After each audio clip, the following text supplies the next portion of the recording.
Story number 1. In the pines, the flicker. Sparks flew into the shadowy tree canopy that encircled them as the fire burned low. The sound was nearly immediately absorbed by the vegetation. 5 campers, including Lisa, her younger brother Kyle, her boyfriend Marcus, and their friends Devin and Mia, were clustered around the faint flames, their faces illuminated by the faint orange glow. Determined to disprove the whispered haunting claims in town, they had trekked far into Black Hollow Forest, past the trail's end. Here, the trees were too near to one another. The air always felt heavier after sunset. However, Mia was the first to see it. Her voice barely broke the fire's hiss as she asked, "Did anyone hear that?" Everybody froze. From outside the fire's reach came a quiet cracking sound, like twigs breaking under a heavy object. It was slow, measured. The beat is too steady for a deer, too cautious for a person. Lisa grabbed the torch and got to her feet. Most likely an animal. Hold on tight. She directed the light at the noise. Nothing. Only trees. Nothing else. Just gnarled trunks twisting toward the sky like grabbing arms. Devin tried to sound calm as he replied, "Could be a raccoon." But his gaze remained fixed on the shadows beyond the trees. A new burst of heat and light ignited the fire after Marcus threw another log into it. For an instant, everything was as it had been. Then the yelling began. It was a woman's voice, raspy, scared, and frantic, coming from the east, deep in the woods. "Help! Someone, please! It is after me! Please!" Then there was quiet. No birds. Not a single cricket. It seemed as if the fire shrank in terror. Kyle held his sister's arm tightly. That sounded authentic. "We must assist her." Lisa had a parched mouth. It could be a ruse. Who would act in that way? Mia growled. Devin gave a headshake. People go missing out here according to locals, enticed by sounds. Items that are not a part of any living entity. Marcus reached into his rucksack and took out a knife and a torch. "In any case, we cannot overlook it. We will leave. Stay here with Kyle, Lisa, Mia. Devin and I will investigate." Lisa started to object, but Marcus had already started to move. They followed the voice, slicing through tangled vines and dense undergrowth with their spotlights. As a warning, each branch they shoved aside snapped back. The forest seemed to be watching them, and the farther they went, the more strange it seemed. Waiting. Then Marcus stopped. "Look, Devin." An old wooden cottage, held together only by rotting boards and growing moss, stood in the middle of a clearing that opened up ahead. One window, black and still, stared out at them like an eye. Devin's voice sounded scratchy as he added, "I did not imagine anything was out here. There are no maps of this." Slowly, the door creaked open by itself. Devin took a cautious stride forward. "Perhaps she is inside." Marcus restrained him. "Wait." They smelled it, old and nasty like mold, together with copper and a long-dead object. But they went in. The cabin was empty inside. No furnishings. Nobody. Only carvings, scratches and intricate, recurring patterns that resembled symbols on the walls. Or names. Or perhaps cautions. Next, Marcus's torch began to flicker. Devin's comes next. Behind them, the door banged. Pitch black. Once more, the scratching began. From within. On the walls. As well as the floor. And above them, in the dark, something moved. Crawling. A close, hot breath blew past Marcus's ear. "Leave," it muttered. The beam of the torch caught something in the distant corner as he swung it violently. A face. No eyes. It was a wordless scream, just shredded skin where a mouth should be. The creature lunged. They dashed into the door and tumbled into the open space. As the fire died to embers back at camp, Lisa held her brother close. The minutes passed slowly. Then footsteps were heard. Eyes wide, pallid, and trembling, Marcus and Devin staggered into the clearing. Marcus exclaimed, "There is something in the woods. We are not alone ourselves here." Story number 2. The flames that would not go out. As 6 friends ventured farther into Grapevine Forest, a location that is not shown on any contemporary map, branches snapped beneath their boots. Devon claimed to have seen the trailhead months prior while on a vacation to his uncle's cottage up north, although it was not on their GPS either. For them, that was sufficient. No signal, no noise, just woods and silence. It was meant to be simply another camping trip. However, silence has a form, and it moved in grapevine. Near a hollow clearing encircled by dense trees, they made camp. The tops of the trees appeared charred, as though they had been licked by fire ages ago and then abruptly disappeared for no apparent cause. In the middle of summer, it was colder than it should have been. First, Cassie attempted to light the fire. After sparking and hissing, the kindling went out as if it had been smothered. Brian whispered as he struck the lighter once more. "Perhaps the wood is moist." They made 2 more attempts. 3 times. Every time, the flame would ignite, flicker, and finally extinguish in a matter of seconds. Devon finally stood up and turned to face the treetops, saying, "It is not the wood." "So what?" Lara rubbed her arms and inquired. "I don't know. However, it is silent." The group's biggest joker, Ben, snorted. "Dude, it is a forest. It is meant to be silent." "No," Devon answered. "Too silent. No birds were present. No wind. Not even a fly's buzz. Only their breathing and the dull, heavy, rhythmic sound of something moving in the distance." Boom. Pause. Boom. There was a walk. Everyone heard it.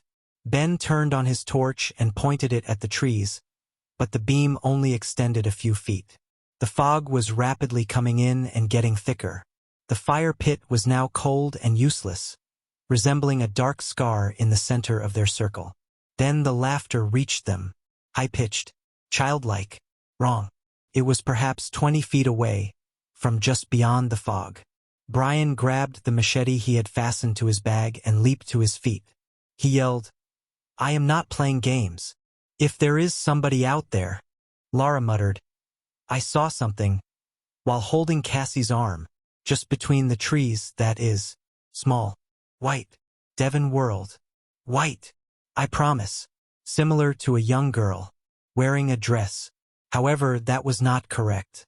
Her head was one more chuckle. "This one is nearer." Directly behind them, they all whirled. Nothing. Just fog. Cassie went white. "It is circling us." "We ought to leave," Lara remarked hastily. "Forget the camp. We ought to return." Ben retrieved the flare gun from his luggage. "Screw it. We will burn a flare, perhaps to ward off something." He was never able to shoot it. Across the clearing, a shadow darted. Fast. Too quickly. Then there was a whisper. Just one word dot from all directions. "Leave." Brian's machete thumped on the ground. Cassie let out a scream. They all looked in her direction. A figure stood at the edge of the fog on the other side of the clearing. Small, barefoot, wearing a white outfit that was stained. The head was cocked entirely to the side, as if the neck had broken long ago. Black eyes, lips that do not move. However, she was the source of the voice once more. "Leave." The flare was shot by Ben. Story number 3. The items that reverberate. The air outside was calm, but there was a gentle rustle of the tent walls. The dream was still gnawing at the corners of Julian's consciousness when he sat up straight, sweating profusely. Every night since they had gone into the forest, the scene had been the same. Shadowy beings standing just outside the tent, murmuring in a voice that sounded like his own. Everyone else was still asleep. Olivia cuddled up beside him.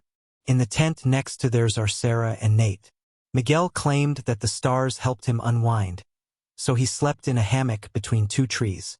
Tonight, however, there were no stars, only a forest that seemed far too awake and a dome of gloomy clouds. Silently, Julian unzipped the flap and slipped out into the darkness. The trees watched, still like sentinels.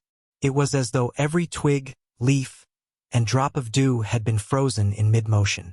Not even the moon shied away from the earth. The embers of the dying campfire did not glow as he approached it. They throbbed. Then he caught sight of them. There are footprints in the soil. Barefoot. Not big enough for any of them, but deep, as if someone had leaped headlong into the ground. They trailed off behind a cluster of thick pine trunks, where the darkness began to look too thick to be natural. Olivia spoke softly behind him. "Julian!" Startled, he turned. She appeared worried but not in a panic. "What brings you outside?" He pointed and remarked, "There are footprints. The fire is not proper either." Confused, she gazed at the floor. "What footprints?" He took another look. Just clean, smooth dirt. And now the fire was little more than dead coals. "I swear," he began. The silence was broken by something. A click, like someone tapping the bark with their fingernails. Tap, tap, tap. It was rhythmic. It then came to a halt. The quiet broke when Sarah screamed. The tent was already partially collapsed, with the flap ripped open, as Julian and Olivia fled, torch beams cutting through the dense air. Sarah was convulsing, her eyes wide open but unable to see anything, and Nate was sitting on the ground holding her. Nate exhaled sharply as he replied. She simply started screaming. She thrashed after sitting up as if somebody had pulled her. Miguel showed up a few seconds later, thumping the ground barefoot and brandishing a branch as a weapon. "What on earth is happening?" Julian surveyed the trees. Now they were nearer. The trunks had moved, though he was unable to explain how. They had already made a smaller hole for the fire and tents. Tighter. With a gasp, Olivia gestured to the edge of the trees. The bark has been engraved with dozens of symbols. Slashing circles. Eyes. Hands turned upside down. New wounds still gushing sap.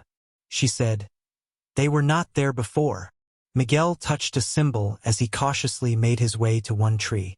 It was bleeding. Actual blood. Thick and red. The whispering suddenly started up again. Like the echoes of voices, not voices themselves. A few sounded like kids. Some people like making fun of their own imitations. As Olivia retreated toward Julian, she remarked, "I told you we should not have come here." Sarah then stopped trembling. Once more, silence descended. Her gaze looked over at Julian. However, it was not her expression in them. She said, "They are hungry," in a voice that was not her own. Then she grinned. Unnaturally, her lips parted at the corners. Teeth that were too long and sharp were exposed by a deep tear. Julian stumbled back. Sarah moved quicker than anything human, and Nate shouted and tried to hold her. Like vapor, she escaped his grasp, scuttled backward in a single, smooth, spider-like motion, and disappeared into the trees. Miguel panicked and fired the flare gun. The bright light soared upward and revealed them everywhere. Figures. Dozens. Faces covered in what appeared to be moss and bark. Mouths stitched shut with black hair strips. Tall, slender, pale bodies hanging to the trees. However, they were observing, even without eyes. Then the light went out. The darkness came back, and the murmuring increased in volume. From every angle. "You showed up where you were not asked to." Olivia's hand was taken by Julian. With tears in his eyes, Nate stood motionless. Miguel said, "They are all around us." Then, something chuckled. Sarah's voice was heard, but more profound, and too close.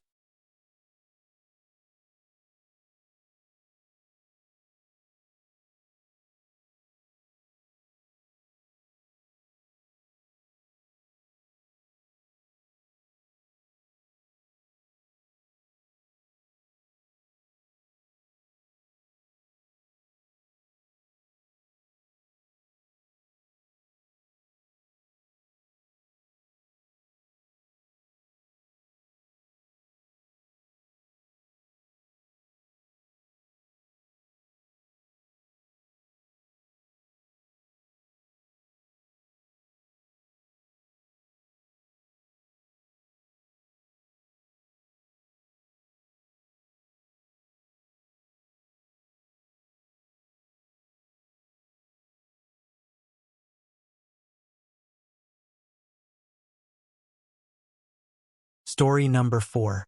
The Sleeping Forest with its eyes open. Rain soaked through leaves that did not seem to move with the breeze as it poured in a steady whisper over the canopy. 6 tents were scattered across a hollowed-out clearing underneath them in the center of Grayer's Hollow, a forest that is only known in rumors and campfire dares. Nico, Amber, Rhea, Dylan, Marcus, and Lainey were just a few days into their week-long wilderness retreat, a vacation from phones, from the city, from individuals. It had been 3 days since they had seen another human. Now it was almost midnight. Even though it was low, the fire was still burning. Amber sat by herself by the coals, writing in her travel diary, the only one still awake. Something caused her to raise her head, causing her pen to pause. A faint chime, like a corroded metal and bone wind chime. From the woods beyond the firelight, it appeared once. But then again, she pivoted. Not a move. It was very dense in the forest. The trunks of the trees, which grew too closely together, were black and twisted like tangled muscles. The woods felt like an endless tunnel, even during the day. It was like a throat at night. Then she noticed it. A light, a tiny lantern hanging softly, shining a drab orange. It was tucked away in the forest. She narrowed her eyes. Someone was standing with it. They remained motionless, did not increase the light, and did not approach. Amber rose up slowly, her heart racing. She yelled out, "Hello!" The figure remained silent. Rather, it turned and moved on. Swinging lantern. She gave another call. No response as of yet. As the figure vanished into the woodland, the light dimmed. After a brief pause, Amber, holding her torch, followed them into the trees. Her coat was scratched by branches. Her boots were sucked at by wet moss. The sounds of the camp faded away as she continued on. Behind her, even the glimmer of the fire vanished. The light never approached, remaining just ahead, until it ceased. She arrived in a tiny clearing encircled by a circle of flawlessly round stones. A wooden chair sits in the middle, empty, but warm, as though someone had just gotten up. Steam emanated from the seat. On the ground next to it lay the lantern. It is still glowing. Amber carefully reached down. She took it up. The whispering started. Away from her, within her mind. Her name was pronounced backwards, and she spoke in low, layered voices that spoke over one another and revealed secrets that had been kept for years. She let the lantern fall. Immediately the light within it went out. After that, she heard a voice behind her. She whirled. Wet and pallid, trembling and barefoot, Lainey stood there. "How come you are out here?" Amber insisted. However, Lainey remained silent. Her jaw dropped. Then something slithered out. A long, thin object resembling a centipede, composed of what appeared to be roots and braided hair, slithered down her chin and fell to the forest floor. Lainey blinked, then fell apart. Amber let out a scream. It was heard by the others. Dylan was the first to get to her back at camp. They discovered Amber sobbing and trembling as she pulled Lainey through the dirt. She simply showed up. She was mistaken. She has something in her. The others gathered in the area. Lainey opened her eyes a little. "Where am I?" she said in a whisper. She had no recollection of leaving her tent. The forests were not in her memory. After dinner, she could not recall anything. Then she began to cough badly. She was rolled onto her side by Marcus. She suffocated. A dark liquid gushed from her lips. Not blood, dirt. Slivers of bone and small red beetles abound in the damp, cold woodland soil. They all took a step back. "What is this location?" Dylan muttered. Nobody responded. There was no sleep that night, and the woodland was different in the morning. The trees were now in different places. The route they had entered was no longer there. Rows of moss-covered stones took its place. They searched for the trail all morning. The fog had moved in by midday. Thick, yellow, sour-smelling. Rhea left to scout and never came back. 20 minutes later, they discovered her speaking into a hole in the ground while crouching in the midst of a clearing. Only a hole. Contains nothing. She was whispering, nevertheless, as if it were whispering back. Marcus drew her away. She resisted him like a beast. He clapped his face, became limp after that, and chuckled. Not her chuckle. A voice that is deeper. The voice of a stranger. Roots was the only word it stated. Then she fainted. Nico had a dream that night about trees sprouting from his mouth. Amber had a dream about the chair in the clearing, except it was occupied by a replica of herself, who was smiling with bloodied gums. Additionally, Dylan discovered something in his tent when he awoke. The inside of the tent wall was crushed with dozens of tiny handprints. From within. Additionally, the tent's zipper remained closed.